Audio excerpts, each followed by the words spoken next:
ఖండం Sachchidananda power power నీ దగ్గర పెట్టి కనెక్ట్ చేస్తా. అభీష్ట సిద్ధయే శుక్లం విష్ణు శశివర్ధన్ సర్వజ్ఞోక్షాంతి. ఓం గురు బ్రహ్మ గురు విష్ణు గురుర్దేవో మహేశ్వర గురు సాక్షాత్ పరం బ్రహ్మ తస్మై శ్రీ గురవే నమః.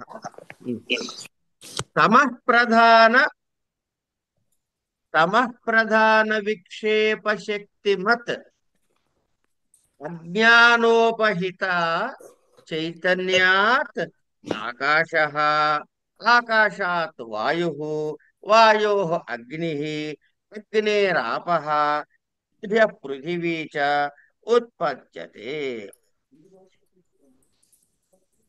తస్మాద్వా ఏ తస్మాదాత్మనః ఆకాశ సంభూతః ఇత్యాది శ్రుతేః. తేషు జాడ్యాదిక్యయత దర్శనాత్ తమః ప్రాధాన్యం తత్కారణస్య అనే భాగాన్ని చెప్పుకోవాలి.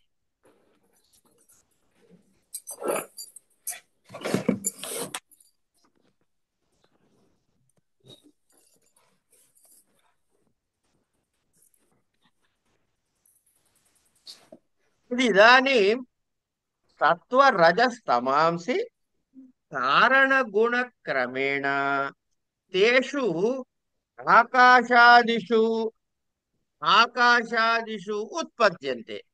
ఏతాని ఏవ సూక్ష్మభూతాని తన్మాత్రాణి అపంచీకృతాని చ ఉచ్యంతే.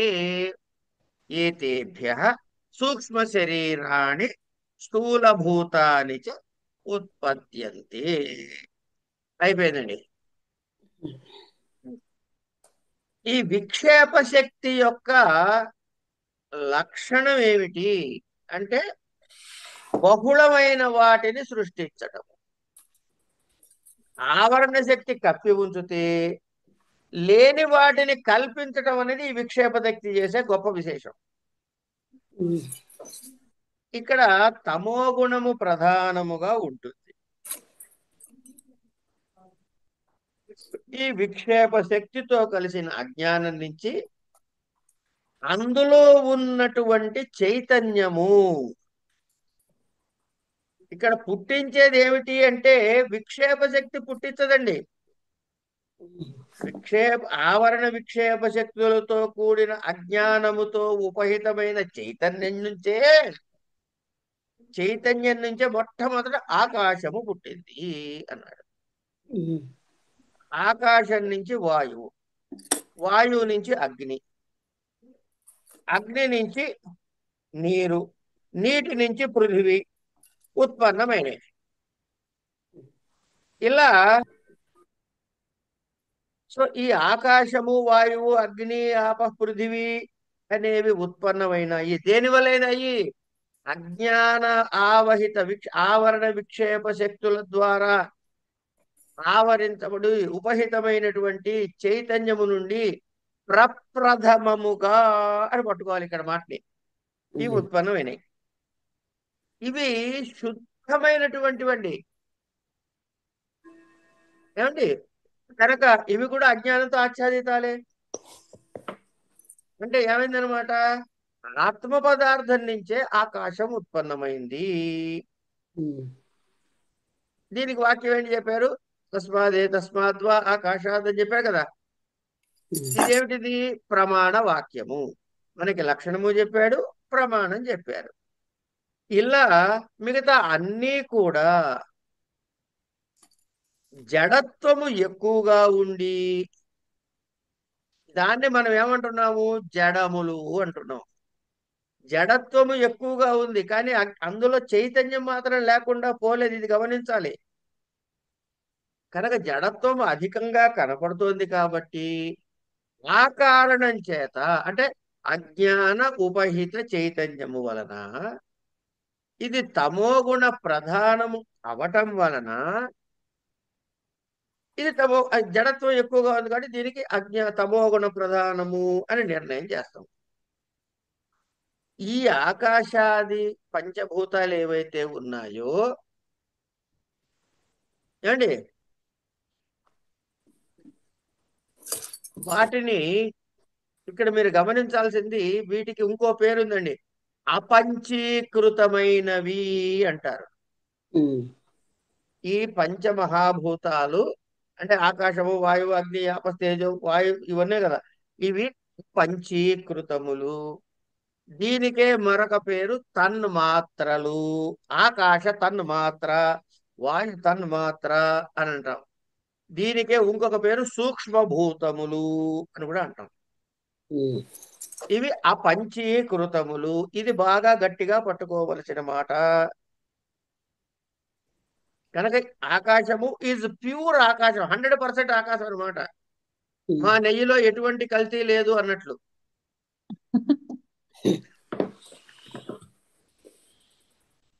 దీనికే సూక్ష్మభూతమని, తన్మాత్ర అని, అపంచీకృత పంచమహాభూతమని చెప్పబడతాయి. ఇవి వీటి నుంచి, ఇప్పుడు ఇది ఏమిటన్నాము, వీటి నుంచి సూక్ష్మ శరీరము, స్థూల శరీరము ఉత్పన్నమవుతాయి. వీటి నుంచే స్థూల సూక్ష్మ శరీరాలు ఉత్పన్నమవుతాయి. అదే చెబుతున్నాడు. ఏతాన్యేవ సూక్ష్మభూతాని తన మాత్రాణ్య పంచీకృతాని చోచ్యంతే ఏతేభ్య సూక్ష్మ శరీరాణి స్థూల భూతాని చ ఉత్పద్యంతి అని చెప్పాడు మనకి. వీటి నుంచి ఇవి పుడతాయ్యా అని చెప్పాడు. ఏమండి, అంటే ఈ వేదాంత అనుసారంగా అజ్ఞానముతో కూడుకున్న చైతన్యము, దీనికి మనం పెట్టుకున్న పేరేమిటి? ఈశ్వర. ఉమ్, ఇంతకుముందే చెప్పుకున్నాం, ఈశ్వరుడు ప్రాజ్ఞుడు అని చెప్పుకున్నాం. వ్యష్టికి ఏమన్నా ప్రాజ్ఞుడు, ఆ, సమష్టికి ఏమన్నా ఈశ్వరుడు అని. ఉమ్, కనుక ఈ ఈశ్వర చైతన్యము సృష్టి విషయంలో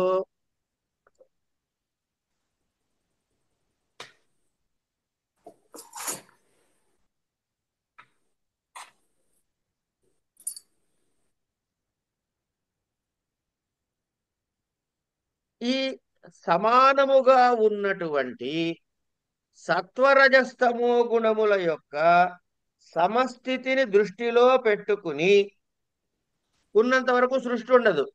వాటిలో పైకి కిందకి అంటే గుణ విశేషాలలో న్యూనతమ అధికతమ న్యూనాధిక్యములు కలిగినప్పుడు మాత్రమే అలాంటి స్థితిలోనే సృష్టి ప్రారంభం అవుతుంది.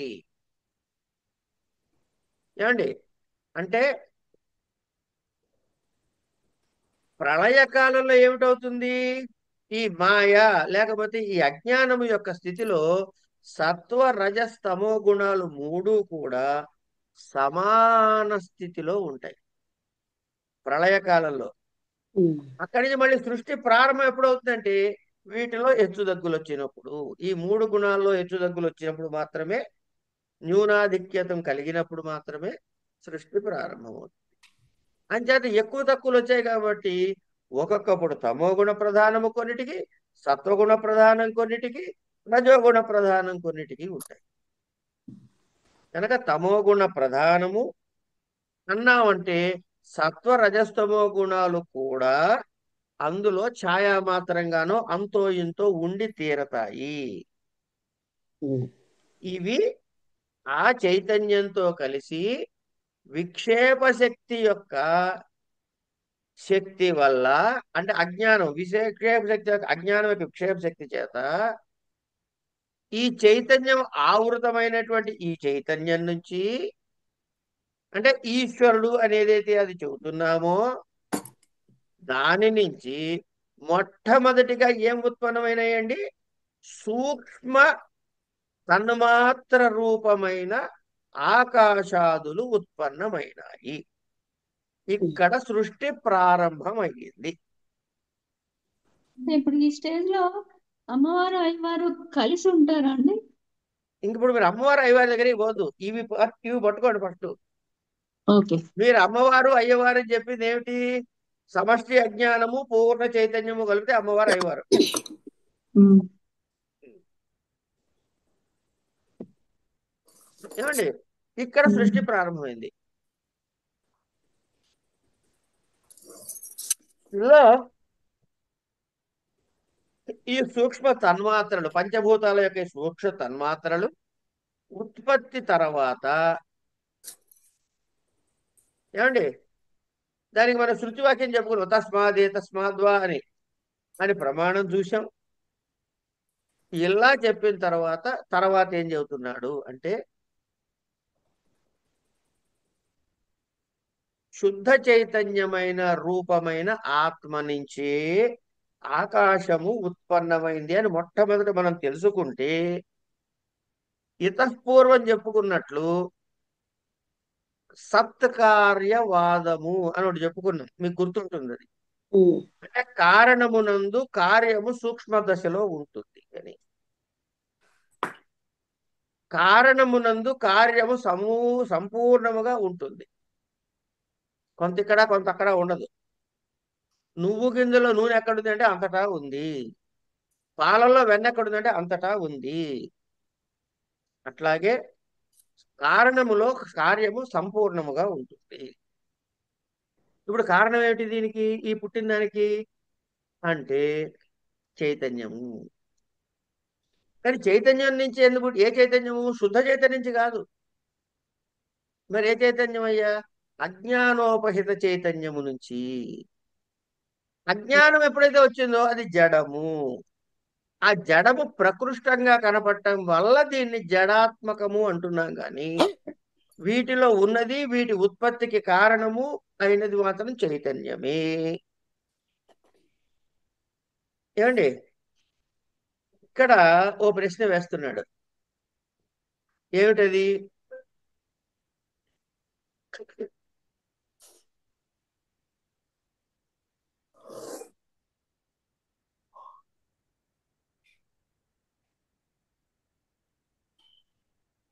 మీరేమన్నారు?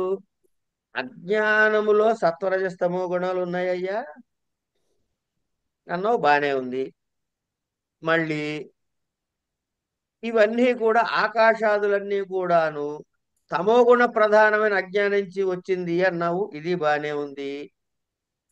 మరి ఈ ఆవృతమైన చైతన్యం నుంచి వచ్చింది అంటున్నావు కదా, చైతన్యానికి సత్వరజస్తమో గుణాలు లేవు కదా. చైతన్యానికి సత్వరజస్తమో గుణాలు లేవు, అది నిర్గుణము. దాన్ని ఆవరించిన అజ్ఞానానికి సత్వరజస్తమో గుణాలు ఉన్నాయి. ఇప్పుడు ఏం చెప్పావు? చైతన్యం నుంచి ఆకాశం వచ్చింది, ఈ ఉపహితమైన చైతన్యం నుంచి ఆకాశం వచ్చింది, దీనికి తమ ప్రధానమైనది అంటున్నావు. ఇది ఎలా కుదురుతుంది అని ఓ ప్రశ్న గ్రంథకారుడు తనంక తాను వేసుకున్నాడు. వేసుకుని దానికి సమాధానం చెబుతున్నాడు. ఏమిటది? కారణ కార్య సిద్ధ అరే, ఇప్పుడు నేను చెప్పిందే కార్యకారణ సిద్ధాంతం, సత్కార్యవాదము యొక్క ఆధారం దాకా ఈ కార్యం ఎక్కడుంది? కార్యం యొక్క గుణములన్నీ కూడా కారణం యొక్క గుణాలతో ఉంటాయి. ఇది మనం అనుమాన ప్రమాణంతో సాధించాం ఆల్రెడీ. ఏది? నూనె గింజ, నూనె, మిగతా మిగతా మిగతా అని చెప్పుకున్నాం. మట్టి లేకపోతే కుండ రాదు, దీనిలో అది ఉండదు, సత్వం నుంచి మాత్రమే సత్తు పుడుతుంది, అసత్తు నుంచి సృష్టి జరగదు, ఇవన్నీ చెప్పుకున్నాం కారణాలు. అందుకని ఈ ఆకాశం, వాయువు, అగ్ని, జలము, పృథివీ ఇవన్నీ కూడా మరి జడత్వము అధికంగా ఉంది కాబట్టి జడ రూపము అంటున్నాము. అంటే ఏంటి? ఇందులో తమో గుణానికి ప్రాధాన్యత ఉన్నది అని కల్పించాము.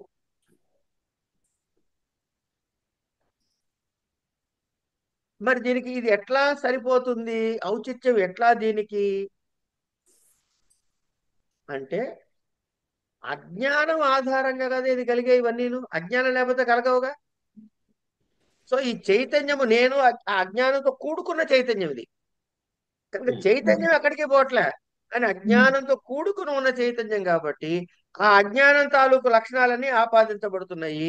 అందులో 3 గుణాలు ఉన్నాయి కనుక వీటికి కూడా ఆ గుణాలు వచ్చాయి. అందుట్లో ప్రధానముగా ఇక్కడ జడమైనటువంటి వాటి కాబట్టి, విశేషమైన జడత్వం ఉన్నది కాబట్టి తమో గుణ ప్రధానము అని చెప్పాడు. అయితే సత్వరజస్తమో గుణాలు కూడా పూర్తిగా లేకుండా పోవు, ఉంటాయి. అంతో ఇంతో ఉంటాయి. లేకపోతే ఈ తమో గుణము జడమైనది అయినప్పుడు దీనికి క్రియాశీలత ఎక్కడి నుంచి వస్తుంది? ఉమ్, ఈ జడ పదార్థములకి క్రియాశీలత వస్తోంది అంటేనే క్రియాశీలత లక్షణం రజోగుణ లక్షణం. ఉమ్. ఇందులో కనుక రజోగుణం అమ్మ భగవద్గీతలో కూడా ఇదే చదువుకున్నాం కదా సార్. ఎవరు చెప్పినా అదే చెప్పాలి. కొత్త విషయం ఏమీ లేదు. అక్కడ ఆ పుస్తకంలో ఆ పేరు, ఈ పుస్తకంలో ఈ పేరు, అంతే. మార్పు ఏమీ ఉండదండి. కనుక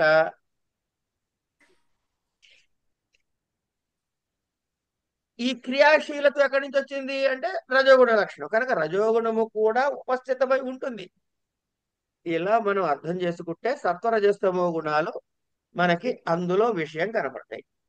ఇలా ఆకాశాదులన్నీ ఉత్పత్తి అయిన తర్వాత ఏమండి, ఇవి ఉత్పత్తి అయిన తర్వాత వీటి కారణముగా అంటే ఆకాశము కారణముగా ఆ గుణముల కారణముగా ఉత్తరోత్తర ఉత్పన్నం అవుతూ పోయాయి. అంటే ఆకాశాదుల్లో సత్వరజస్తమో గుణాలు 3 గుణాలు కూడా ఉంటాయి. అయిపోయింది. ఆకాశం కారణంగా పుట్టినేటి ఆకాశాద్ వాయు. కనుక వాయువులో కూడా సత్వరజస్తమో గుణాలు ఉంటాయి.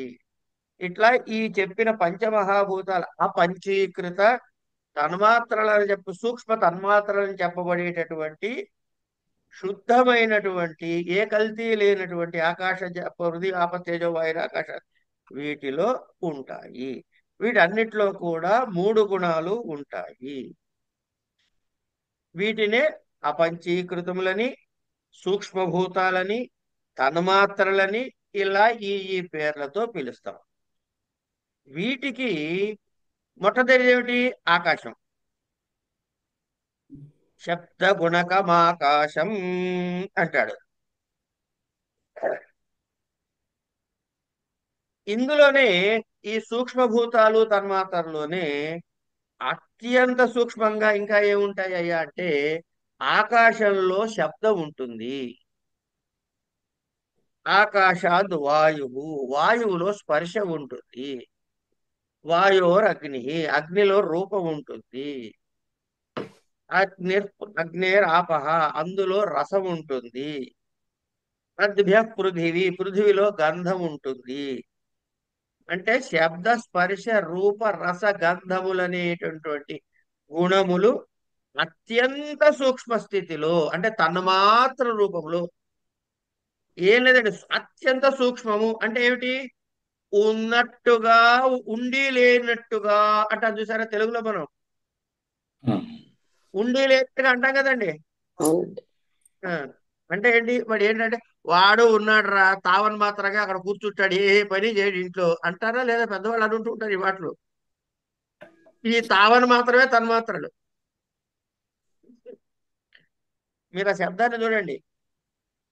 ఇంత మాత్రమే, తత్వ ప్లస్ మాత్రం అంతే మాత్రం ఉన్నాయి. ఉన్నాయా? ఉన్నాయి ఉన్నాయి. రైట్, అయితే ఉంచు అక్కడ. అదనమాట శబ్ద స్పర్శ రూప. ఏమంటే వీటిలో ఇవన్నీ ఉన్నాయని ఎట్లా తెలుస్తాయి మనకి అని అంటే ఆకాశం యొక్క అస్తిత్వం మనకి ఎట్లా తెలుస్తుందండి? శబ్దంగా. అది ఉరుము ఉరిమినప్పుడే తెలుస్తుంది ఆకాశము అని. కనుక శబ్ద తన్మాత్ర మాత్రమే ఉంది ఆకాశంలో. అంటే స్పర్శ రూప రసగంధాలు ఆకాశానికి లేవు. సరే, ఆకాశం నుంచి పుట్టింది ఏమిటి? ఆకాశాద్ వాయువు. ఆకాశం నుంచి వాయువు పుట్టింది. వాయువు ఏమున్నాయి మీకు చూడండి. వాయువు చూస్తే వాయువు మీకు ఊ ఆ చెట్ల మధ్యలో వాయువు ప్రధానంగా వెళ్తూ ఉంటే మనకి సౌండ్ వస్తుంది. లేకపోతే వేణువులో గాలి కూస్తే ఎట్లా శబ్దం వస్తుంది? ఉమ్, కనుక శబ్దం ఉంది. ఎడిషనల్ గా గాలి, అబ్బా ఎంత హాయిగా ఉందండి, చల్ల గాలి తగిలిందంట. మనం గాలి యొక్క అస్తిత్వాన్ని మనకి తెలిపేది ఏమిటంటే తగలటం, స్పర్శ. గాలికి రూపం ఉందా? లేదు. కనుక ఈ స్పర్శ. ఆకాశాద్ వాయు, వాయువురు అగ్ని. ఇక అగ్ని దగ్గరకు వస్తే ఏమండి, ఈ అగ్నికి బుస మండుతోందండి అంటాం. అంటే ఓ శబ్దం ఉంది దానికి. చేతికి కడితే సుర్రని కాలుతుంది కనుక స్పర్శ ఉంది. ఎలా అరే అది పెద్ద మంట వస్తుందిరా, చిన్న చేయి అని అంటూ ఉంటాం మనం. అంటే మంటకి ఒక షేప్ ఉంది, పొడుగో వెడల్పో ఏది యథోక్త జిహ్వయ హవిర్గృహాణ చెబుతారు కదా మంత్రం. ఎంత అవసరమో అంత జిహ్వతోటే ఈ అహింస తీసుకొని అయినా తండ్రి అని చెప్పి యజ్ఞయాగాదులు చెబుతూనే ఉంటాగా, హోమాల్లో వాటిలో చెబుతూనే ఉంటాగా. అంటే ఏంటి, రూపము కూడా ఉంది అగ్నికి. ఆకాశద్వాయు వాయురగ్ని అగ్ని ఆపహ. ఇక ఈ నీళ్ళకు వచ్చేటప్పటికి శబ్దం ఉంది, స్పర్శ తెలుస్తూనే ఉంది, రూపం ఉంది. గ్లాసులో పోస్తే గ్లాసులు నీళ్లు, చెంబులో పోస్తే చెంబు నీళ్లు, రూపం ఉంది. నది ఇలా పోతున్న నది, వంకరగా ఉన్న నది, తిన్నగా ఉన్న నది, వెడల్పుగా ఉన్న నది, కురసగా ఉన్న నది, రూపాలు చెప్తున్నావు. ఇవి కాకుండా రుచి కూడా ఉంది, రసహ. పృథివిలో ఇవన్నీ ఉన్నాయి. ఇట్లా అత్యంత సూక్ష్మమైన ఈ తన్మాత్రలన్నీ కూడా శబ్ద తన్మాత్ర, స్పర్శ తన్మాత్ర, రూప తన్మాత్ర, రస తన్మాత్ర, గంధ తన్మాత్ర అని అంటాం. ఇవి ఈ సూక్ష్మభూతములైన అపంచీకృతములైన ఆకాశాది నుంచి సూక్ష్మ శరీరము, పంచీకృత మహాభూతములు ఆదివన్నీ కూడా ఉత్పత్తి అవుతాయి త్వరలో. రాను రాను అవి ఉత్పత్తి అవుతాయి అని చెబుతాడు. అక్కడికి ఏమిటనమాట, ఇక్కడి నుంచి సూక్ష్మ శరీరోత్పత్తికి, స్థూల శరీరోత్పత్తికి కూడా ఇదే హేతువు. ఈ విధంగా సృష్టి క్రమం ప్రారంభమయ్యింది అని మనం చెప్పుకుంటాము. అంటే అజ్ఞానము రెండు శక్తులు, రెండు శక్తుల్లో విక్షేప శక్తి యొక్క కూడికతోటి, కలయికతోటి ఆవరణ శక్తి, విక్షేప శక్తితో కలిసినటువంటి చైతన్యము అనగా ఈశ్వరుడి ద్వారా సూక్ష్మ తన్మాత్రలు పుట్టాయి. అవే పృథ్వీ, ఆప, తేజో, వాయు. అది రివర్స్ లో చెప్తే ఆకాశం, వాయు. అవి ఎప్పుడైతే అవి సమస్థితిలో ఉంటాయో సృష్టి క్రమం ఉండదు, అది ప్రళయకాలంలో సిద్ధిస్తుంది. ఎప్పుడైతే వీటిలో అస్తవ్యత అంటే న్యూన ఆధిక్యతలు కలుగుతాయో అప్పుడు సృష్టి ప్రారంభమవుతుంది. ఈ పంచతన్మాత్రలు వీటి నుంచి ముందు ఈ ముఖ్యమైన ఈ 5 పుట్టాయి. ఈ 5టికి ఉన్న తన్మాత్ర లక్షణాలు ఏమిటయ్యా అంటే శబ్దస్పర్శ రూపరసగంధాలు అని చెప్పాడు. వీటి నుంచే తదుపరి రాబోయేటటువంటి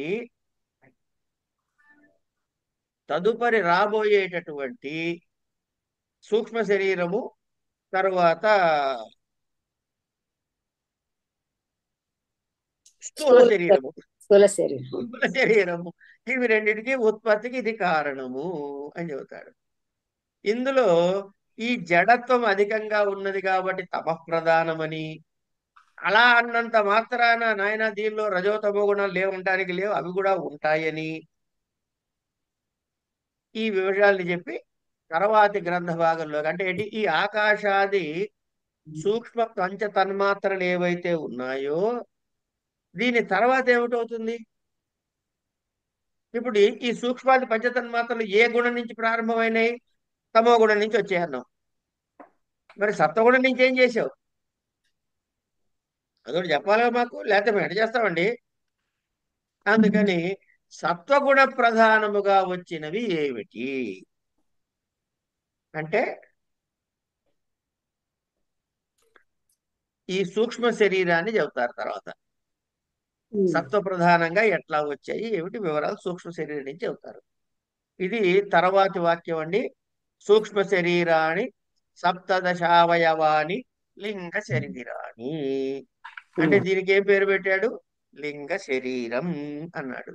ఇందులో ఎన్ని అవయవాలు ఉన్నాయి, 17 పుట్టాయిట సూక్ష్మ శరీరానికి.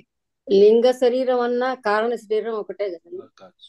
కాదు, కారణ శరీరం ఇప్పుడు చెప్పుకున్నది. ఇప్పుడు లింగ శరీరం అంటే సూక్ష్మ శరీరం.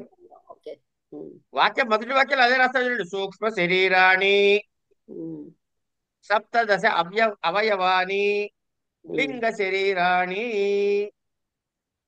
ఏమిటా అవయవాలు 17 అంటే తర్వాత చెబుతాడు, దాని గురించి రేపు చెప్పుకుందాంలే అమ్మ.